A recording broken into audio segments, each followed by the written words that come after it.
안녕하세요. 저는 지금 최고의 남편을 만나 슬아의 딸 둘을 둔 여자입니다.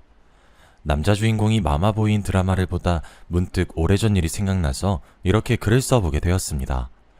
저는 사실 현재 딸을 낳고 살고 있는 지금의 남편과의 결혼이 처음은 아니에요. 지금의 남편과 결혼하기 전 한 번의 시행착오가 있었죠. 제가 보고 있던 드라마 남자 주인공처럼 전 남편이 심각한 마마보이였는데요. 저는 남편이 마마보이라고 해도 나쁜 사람은 아니니까 참고 살려고 했었어요. 그런데 더 심각한 문제는 남편이 아니라 시어머니셨거든요. 시어머니는 아들과 며느리를 전부 자기 소나기에 넣어 쥐고 흔들고 싶어 하시는 분이었어요. 저는 시어머니의 소나기에 놀아나고 싶지 않아 이혼이라는 결정을 하게 되었습니다. 이혼 전까지는 저와 남편 사이에 아무 문제가 없었고 연애할 때처럼 사이가 엄청 좋았어요. 저는 남편을 직장 동료의 소개로 처음 만나게 되었어요. 원래 소개받는 것을 좋아하는 성격이 아니라서 적당히 거절하려고 했어요. 그런데 동료가 제발 한번 나가달라고 상대방이 저를 보고 반해서 간절히 원하고 있다는 거예요. 그런 말을 들으니까 아직 인기 안 죽었다고 괜히 으쓱거리게 되더라고요. 상대방이 그렇게 원한다는데 거절한다는 건 상대방에 대한 예의가 아닌 것 같다고 한 번은 만나주겠다며 동료한테 새침하게 말했어요. 동료는 너무 고맙다고 이왕 만나는 거 잘 됐으면 좋겠다고 저희를 응원했어요. 근데 막상 만나는 날이 다가오니까 나가기 귀찮아져서 아프다고 거짓말을 칠까 고민을 많이 했어요. 당장 퇴사할 거 아니면 계속 동료 얼굴을 봐야 하니 두 눈 딱 감고 소개팅 장소에 시간 맞춰 나갔어요. 어떤 사람인지 모르는 상태로 만났었는데 남편이 되게 착하고 다정한 거예요. 저를 소개시켜달라고 했던 대범함과는 다르게 사람이 되게 조심스럽고 소심한 면이었어요. 그리고 남편이 다른 사람과 다른 점이 있다면 데이트하는 와중에 틈틈이 시어머니께 전화해서 보고를 하더라고요. 지금 어디에서 뭘 먹고 있다, 어디에서 뭘 하고 있다, 자신의 일거수일투족을 다 보고했죠. 저도 그렇고 요즘 사람들 중에 부모님께 이렇게 연락 자주 하는 사람 잘 없잖아요. 그런데 남편이 어머니 걱정할까봐 계속 연락드리는 모습을 보니 효자란 생각이 들더라고요. 솔직히 남편이 내성적이라 만나면서 재밌진 않았어요. 하지만 어머니에게 하는 행동을 보고 어머니한테도 이렇게 잘하는데 당연히 아내한테도 잘할 것 같다는 생각이 들었어요. 평소에도 온순하고 저를 잘 챙겨줘서 같이 살아도 변함이 없을 것 같아서 결혼을 결심하게 되었죠. 제 생각처럼 남편은 결혼해서도 저밖에 모르고 착하면서 다정했어요.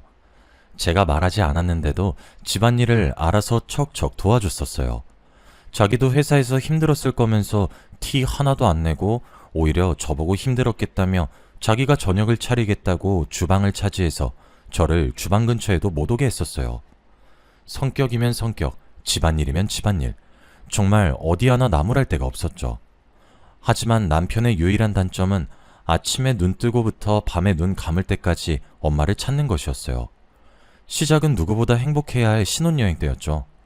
신혼여행을 떠나는데 가는 동안에도 그렇고 올 때 비행기 안에서까지도 왜 그러는 건지 남편은 슬프다는 듯한 표정으로 일관하더라고요. 당연히 남편 기분이 안 좋아 보이니 신혼여행을 제대로 즐기지 못했어요.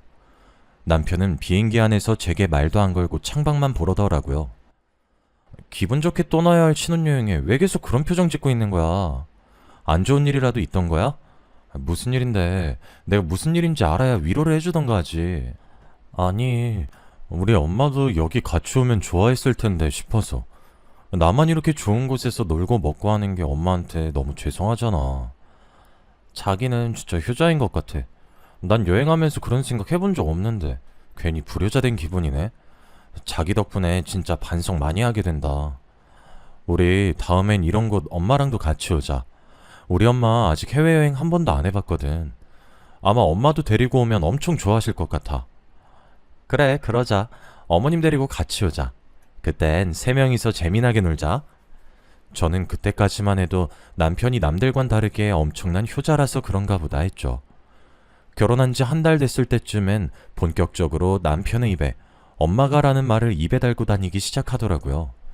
시어머니께서 어디서 또 뭘 들었는지 남편한테 아침 일찍부터 전화를 했나 봐요. 저는 주방에 있었는데 남편은 안방에서 전화를 받더니 서랍안을 미친 듯이 뒤지기 시작하는 거예요. 여보, 뭘 그렇게 찾아? 내가 찾는 거 도와줄까? 뭐 찾는데 무작정 그렇게 뒤진다고 물건이 나오겠어? 그래서 필요한 게 뭔데? 빨간 양말. 그림도 없고 줄무늬 같은 것도 없는 새빨간 양말. 나 오늘 출근할 때 그거 신고 가야 돼. 엄마가 그거 신고 가라고 방금 전화 왔어. 뭐? 빨간 양말? 어머님은 뜬금없이 당신한테 그걸 왜 신으라고 하시는데? 그냥 위에 있는 아무 양말이나 신고 가면 안 되는 거야? 아니면 빨간색이랑 비슷한 이 버건디는? 안 돼, 빨간색이어야 돼. 엄마가 꼭 그거 신고 가라고 했단 말이야. 오늘 신고 가야 하루 운세가 좋다고 했어. 나 그거 신고 출근해야 돼. 여보, 그건 다 믿거나 말거나야. 난 또 뭐라고. 겨우 그것 때문에 이렇게 서랍을 다 뒤집어 놓은 거야? 겨우 그거라니. 우리 엄마가 오늘 무조건 그거 신고 가라고 했단 말이야. 양말이 이렇게 많은데 왜 빨간 양말은 없는 거야? 회사 가는 길에 하나 사야겠다. 시어머니는 어디서 들은 건지 모를 하루 운세 때문에 남편한테 전화를 했고, 남편은 또 시어머니 말을 듣고 무조건 빨간 양말을 신어야 한다고 말도 안 되는 고집을 피웠어요. 아무거나 신고 가라고 달래보려고 했으나 시어머니 말을 무조건 들어야 한다면서 고집불통이었어요. 저는 남편을 보며 고개를 절레절레 흔들고 아침을 마저 차리러 나갔었죠. 아침에 양말 찾느라 돌아다니는 이 정도 일은 이제 양반이에요. 저희 남편은 자신에게 일어나는 모든 것들을 시어머니와 공유를 해요. 그리고 저와 의논하기보단 시어머니와 많이 의논을 했고, 저와 싸워도 저랑 이야기해서 풀 생각을 안 하고 바로 시어머니께 말을 했어요. 그럼 저는 시어머니한테 전화로 혼이 나곤 했었죠. 아가, 나다. 너 또 우리 아들이랑 싸웠니? 내가 들어보니까 그렇게 화낼 일도 아닌 것 같더만. 넌 왜 이렇게 우리 아들을 못 잡아먹어서 안달인 거니? 어머님, 제가 남편을 못 잡아먹어서 안달인 게 아니라요. 몇 번이나 말했는데 남편이 안 고치니까 화가 나는 거죠. 제가 한번 말했을 때 남편이 고쳐주면 이렇게까지 화냈겠어요? 사람이 어떻게 완벽할 수 있겠니? 사람이니까 실수도 하고 그런 거지. 실수하는 게 그렇게 용납할 수 없다면 넌 그럼 로봇이랑 결혼하지 그랬니? 매번 이런 식으로 남편과 싸우면 시어머니와 싸우는 건 덤이었어요. 항상 뭔 일이 생기면 2대1로 싸우게 되니 지치는 건 저였죠. 또 한 번은 결혼 후 맞은 두 번째 명절에 있었던 일이었어요. 저희 가족은 몇 년 전부터 명절에 제사를 지내지 않고 단체로 여행을 갔었어요. 역시나 남편은 가족들과 함께 가는 여행에서도 계속 울상을 짓고 있더라고요. 신혼여행 때 일이 생각이 났고 또 시어머니가 생각난 건가 했어요. 여보, 또 표정이 왜 그래? 어머님 생각나서 그래? 얼마 전에 어머님이랑 셋이서 같이 놀고 왔었잖아. 근데 또 왜 그래? 그거랑 이거랑 다르지. 여긴 경주고 거긴 속초였잖아. 나 솔직히 조금 서운해. 우리 엄만 가족 아니야? 사돈이잖아. 같이 올 수 있는 거 아니야? 여보, 생각을 해봐. 우리 부모님이랑 우리 부부만 온 것도 아니고 우리 언니 오빠 부부도 같이 온 거잖아. 그런데 우리 어머님까지 오시면 얼마나 불편하겠어. 당신은 우리 엄마가 불편해? 우리 엄마가 당신을 얼마나 생각하는데 잘 알잖아. 근데 당신이 어떻게 그렇게 말할 수가 있어? 그동안 우리 엄마를 불편하게 생각했던 거야? 그런 게 아니잖아. 내가 아니라 다른 식구들이 불편해한단 말이었어. 같이 놀면서 친해지면 되잖아. 우리 가족이 많은 것도 아니고 겨우 어머니 한 분뿐인데. 지금 어머니 혼자서 얼마나 외롭겠어. 당신은 그런 생각 안 했어? 그렇겠네. 어머니 많이 외로우시겠네. 그렇지만 우리 결혼하기 전부터 우리 집안이 명절 보내는 방식이고, 따지고 보면 우리 언니 오빠 부부도 시댁 식구 처가 식구 안 데리고 오잖아. 우리도 똑같은 거야. 제가 그날 저희 가족들 보는 앞에서 찡찡거리는 남편을 얼마나 달랬는지 몰라요. 한두 살 먹은 어린애도 아니고 입이 오리마냥 나와서는 시어머니 안 모셔왔다고 따지는데 가족들 보기 얼마나 창피했는지 몰라요. 덕분에 가족들도 저희 남편 눈치 보느라 제대로 즐기지도 못하고 저는 가족과 남편 둘 다 눈치를 봐야 했어요. 저는 그날을 기점으로 더 이상 남편이 단순히 시어머니 생각을 많이 하는 효자 아들이 아니라 정도가 다소 지나친 마마보이라고 생각을 했어요. 시어머니는 남편이 자기 말이라면 찍소리도 못한다는 걸 알고 그 점을 정말 잘 이용했었어요. 한 번은 시어머니께서 저녁 식사를 같이 하자고 하시는 거예요. 저는 중요한 미팅 때문에 못 간다고 다른 날 잡아달라고 말씀을 드렸는데도 쓸데없는 고집을 부리시면서 오늘 당장 먹어야겠다고 하시더라고요. 저는 도저히 안 될 것 같아서 남편한테 저 빼고 먹으라고 연락을 했어요. 남편은 또 곧대로 제 말을 시어머니께 한 거예요. 잠깐 회의 자료 프린트하러 간 사이 남편한테 부재중이 5개나 와 있더라고요. 여보, 진짜 오늘 저녁 먹으러 뭐다? 우리 엄마 지금 화 많이 났어. 당신 빨리 오라고 소리 지르고 난리도 아니야. 저러다 쓰러지시겠어. 말했잖아. 오늘 중요한 회의 있다고. 당신도 회사 다니니까 알 거 아니야. 중요한 회의에 빠지면 어떻게 되는지. 당신 잘 알면서 왜 그래? 당신은 우리 엄마보다 회사가 더 중요해? 엄마 지금 며느리한테 무시당한다고 인생 헛살았다면서 난리야. 전화 잠시 나한테 줘봐라. 얘, 너 지금 저녁 시간이 다 됐는데 안 오고 뭐하냐? 시애미를 무시해도 유분수지. 매일 저녁 먹자고 하는 것도 아니고 이번에 한 번 먹자고 했는데 시애미를 물 먹여? 어머님, 제가 언제 어머님을 무시했다고 그러세요. 저 어머님 무시한 적 없어요. 저도 지금 엄청 중요한 일 때문에 빠질 수가 없어서 그래요. 진짜 죄송해요. 그래, 너는 우리보다 회사가 중요한가 보구나. 그래, 그럼 우리 신경 쓰지 말고 하던 일 마저 보거라. 시어머니는 자기 할 말만 하고 전화를 끊어버리셨고 저는 회의를 마치고 집으로 들어갔어요. 집에 갔더니 현관문 앞에 가방 3개가 나와 있더라고요. 비밀번호를 입력하려는데 계속 틀린 비밀번호라고 뜨는 거예요. 저는 남편한테 전화를 걸었고 남편은 전화를 안 받더라고요. 누가 이기나 해보자는 심정으로 받을 때까지 계속 걸었어요. 거짓말 안 하고 전화를 20번 정도 했을 때 남편이 난처한 목소리로 전화를 받더라고요. 당신 지금 뭐 하자는 거야? 전화야 안 받았어. 당신 지금 집에 있지? 집 비밀번호 왜 바꿨어? 앞에 나와 있는 짐들은 또 뭐고? 그거 당신 짐이야. 엄마가 당신 집에 들어오지 말래. 비밀번호도 엄마가 바꾸라고 시켰어. 엄마 화 풀릴 때까지만 친정에 좀 가 있어. 며칠간 집에 안 들어가시겠대. 아니, 나도 이 집 살 때 돈 보태서 집주인인데 지금 집주인인 나를 쫓아내겠다고? 이게 무슨 말이야. 당장 문 열어. 문 안 열어? 넌 일이 좋다고 남편이랑 시애미 벌였을 땐 이 정도 각오도 안 했니? 너 다시는 이 집에 들어올 생각 하지 말거라. 잘못했다고 나한테 싹싹 빌기 전까진 절대 안 들여보내줄 거니까. 저는 이 꼴로 친정에 가면 부모님께서 걱정할 것 같아서 자존심 한번 버리자는 심정으로 시어머니께 잘못했다고 다신 안 그러겠다고 빌었어요. 남편은 와중에 그냥 집에 오지 그러게 왜 회의에 갔냐고 말하더라고요. 저는 때리는 시어머니보다 말리는 신우가 더 얄밉다고 남편도 꼴 보기 싫어서 그날 다른 방에서 잠을 잤어요. 그 뒤로 시어머니께서는 매번 제 행동에 자기 마음에 안 들면 남편을 불렀어요.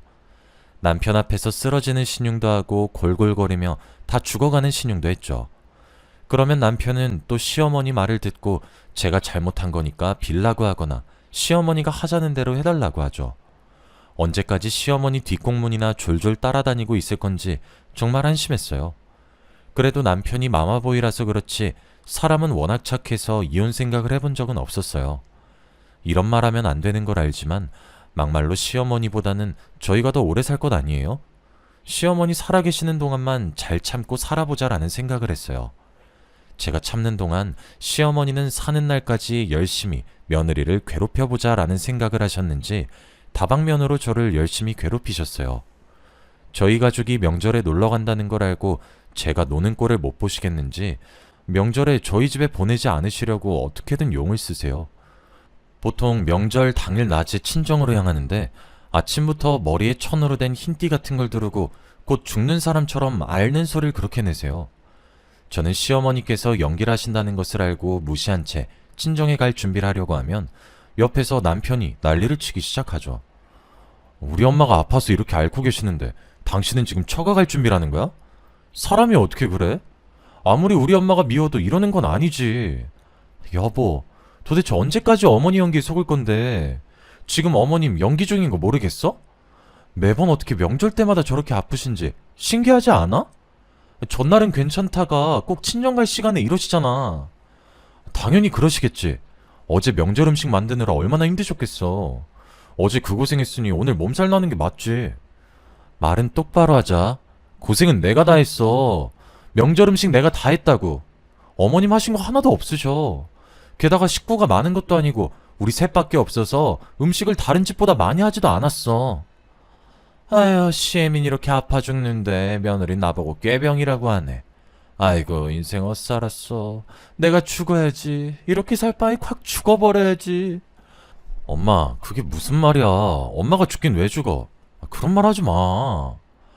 당신 진짜 너무한 거 아니야?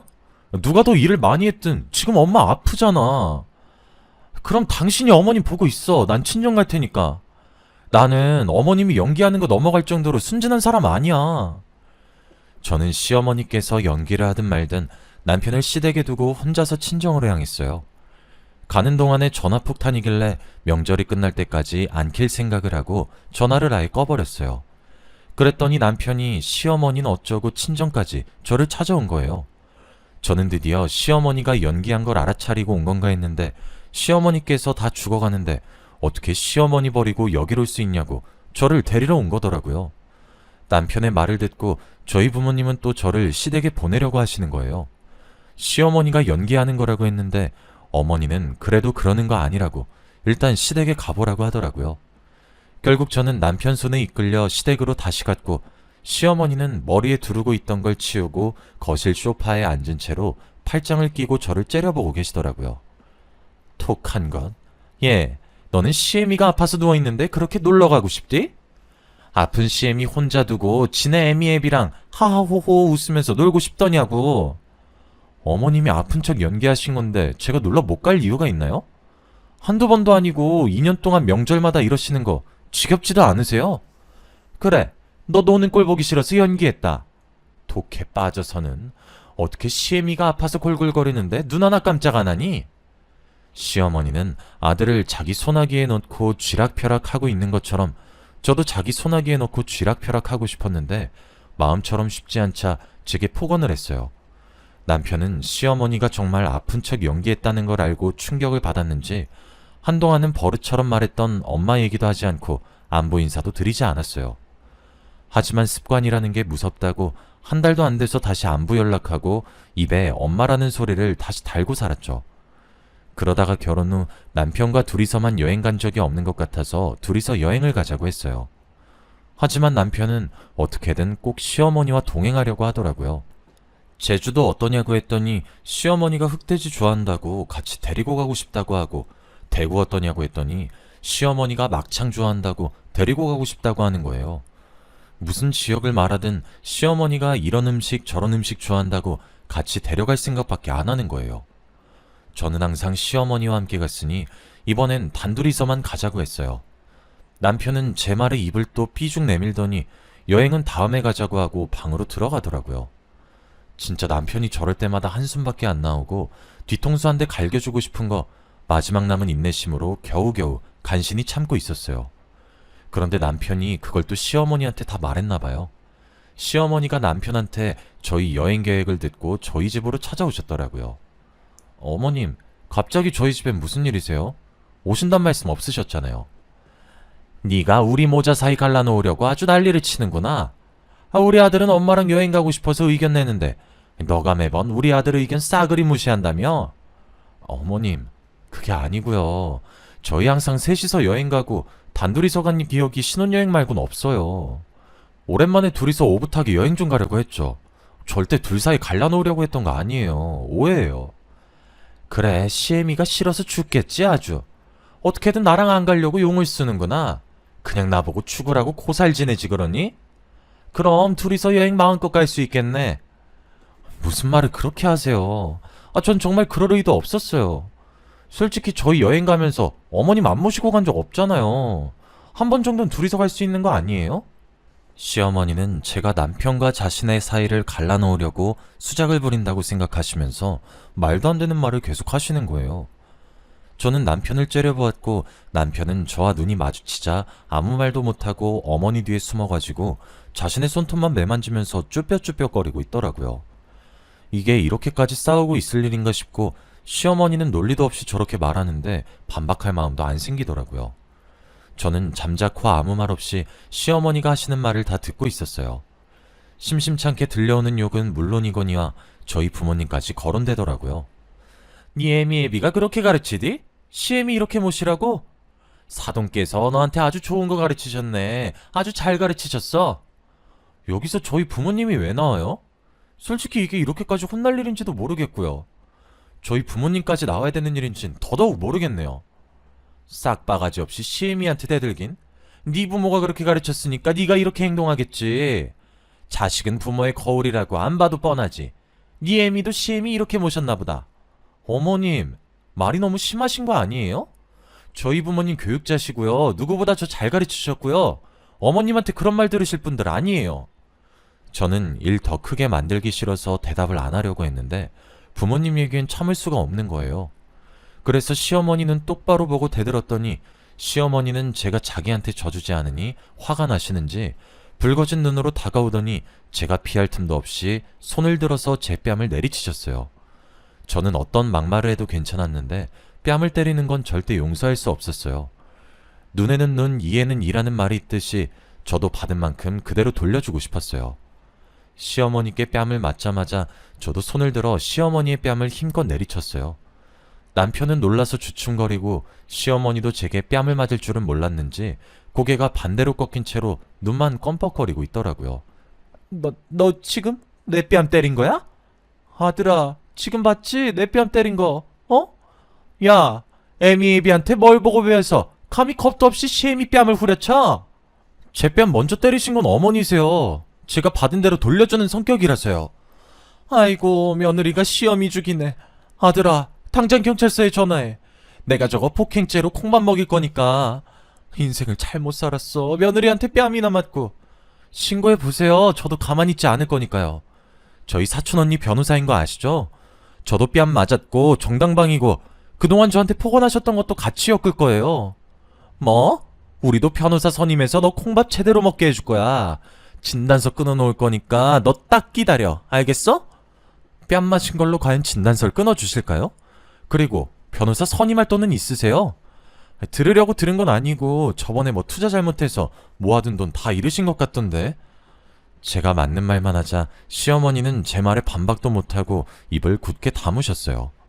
저는 친정으로 가기 위해서 짐을 챙겼고 합의윤서를 남편 발밑에 던졌어요. 그리고 살짝 웃으면서 시어머니에겐 마마보이 아들 평생 끼고 살라고 했고 남편에겐 돈 반반 내고 산 집이니 빠른 시일 내에 집 정리해서 정확히 반 저한테 보내라고 했어요. 저는 친정으로 가서 제가 그동안 겪었던 것들을 전부 말했어요. 친정 부모님은 잘 나왔다고, 이혼하라고 30대 중반은 충분히 새 출발할 수 있는 나이라며 그동안 그런 집구석에서 고생 많았다고 저를 다독여줬어요.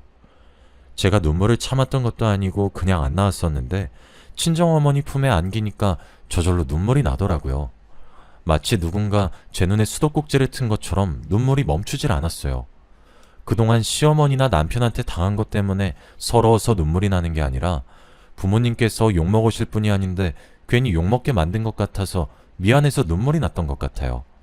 저는 빨리 끝내고 싶어서 성격 차이로 합의 이혼을 했고 집도 팔아서 정확히 반으로 나눴어요. 지긋지긋하던 시댁과 모든 것이 끝났죠. 결혼은 힘든데 이혼은 뭐가 그리도 쉬운지, 막상 이혼하고 나니까 진짜 이게 끝인지 확실히 이혼한 게 맞는지 어안이 벙벙하더라고요. 마냥 속 시원할 줄 알았는데 지나온 세월이 아깝기도 하고 여러 가지 복잡한 심정이었어요. 저는 마마보이와 함께했던 결혼 생활을 잊기 위해 일도 열심히 하고 악착같이 살았어요. 덕분에 초고속 승진도 했고 더 좋은 조건으로 다른 회사에 스카웃되어 이직을 하게 됐죠. 저는 이혼한 뒤로는 계속해서 승승장구했어요. 이직한 직장에서 새로운 인연도 만나 이렇게 다시 가정을 꾸리게 됐죠. 원래 결혼 생각이 없던 분이시라 저희 부서의 남편 혼자만 총각이었는데 저를 만나면서 마음을 바꾸셨다고 하더라고요.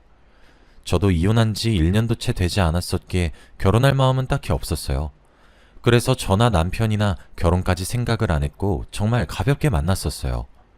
그런데 만나다 보니 가치관도 비슷하고 웃음 코드도 비슷하고 잘 맞는 게 한두 가지가 아니더라고요. 게다가 헤어질 때마다 둘 다 아쉬워서 계속 제 집에 도착하면 남편 집 데려다 주겠다고 다시 돌아가고, 남편 집 도착하면 또 저희 집 데려다 주겠다고 왔던 길을 다시 가요. 저희 얘기를 듣던 다른 직원이 차라리 결혼해서 같이 사는 게 낫지 않겠냔 말이 나왔고, 아직 결혼은 아니라고 저희가 손살에 치긴 했지만 고민을 하게 되더라고요. 저는 이혼녀인데 남편은 총각인 것도 마음에 걸리고 이제 이혼한 지 겨우 1년 반밖에 안 됐는데 벌써 재혼을 하는 건 이른 게 아닌가 하는 생각도 들었죠. 남편은 결혼하고 싶어 하는 눈치인데 제가 망설이는 것 같아서 선뜻 결혼하자는 말을 못 하더라고요. 결혼을 한번 해보니까 지금의 남편이 전 남편보다 안 좋고 못 믿어서가 아니라 결혼이라는 게 쉽게 결정할 게 아니라는 걸 알게 돼서 더 겁이 났어요. 한참을 고민하다가 우직하게 아무 말 없이 기다려주는 이 남자와는 뭘 해도 될 것 같다는 생각에 결혼을 결심하게 됐고 제가 먼저 남편에게 결혼하자고 했죠. 어쩌다 보니 진지하고 무거운 분위기가 잡혀서 남편은 괜히 왜 여자가 먼저 청혼하냐고 못 들은 걸로 하겠다면서 다음에 자신이 완벽하게 준비해서 프로포즈 하겠다고 하더라고요. 저는 단순히 웃고 넘기는 장난인 줄 알았는데 정말 눈물 콧물 다 흘릴 만큼 감동적인 프로포즈를 해줬어요. 남편이 제게 해줬던 프로포즈를 녹화했었는데 아직도 가끔 그 영상을 돌려보곤 해요. 지금 남편은 정말 한결같이 저와 아이들을 잘 챙겨줘요. 한 번 실패를 한 결혼이라 두 번째 결혼은 많이 걱정했었는데 걱정했던 게 무색할 만큼 잘 지내고 있어요. 앞으로도 저희 네 가족 지금처럼만 알콩달콩 행복하게 살았으면 좋겠어요. 저의 긴 이야기는 여기까지예요. 이런 사연을 써본 게 처음이라 두서가 없지만 그래도 제 사연 끝까지 들어주셔서 정말 감사합니다.